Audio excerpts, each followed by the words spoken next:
గొప్ప జీవితం అంటే ఏమిటి అంటే సుఖంగా బ్రతకడం కాదు, ధర్మంగా బ్రతకడం. ఇది తెలుసుకోవాల్సినది.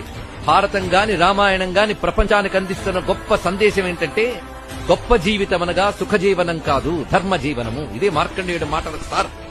నిజానిక్కడేం కథేమీ లేదండి. మహాత్ముని మహర్షి యొక్క ఉపదేశం ఉంది.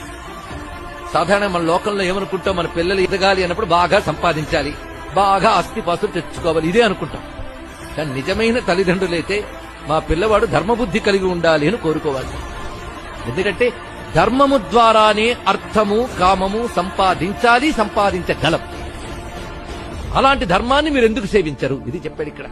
లోకల్లో మన పురుషార్థాల్లో ధర్మ అర్థ కామములు, మోక్షం గురించి తర్వాత ఆలోచిద్దాం. మొదటి దానికే మొగుడు లేడు, కడదానికి కళ్యాణం అని. ఇంకా ధర్మం గురించే లేనప్పుడు మోక్షం గురించి ఎక్కడండి? ఇక్కడ అర్థకామాలు సంపాదించడానికి ప్రతివారం తాపత్రయపడుతున్నాం. ఇక్కడున్న పెద్దలు కూడా ఒక్కసారి ఆలోచించండి.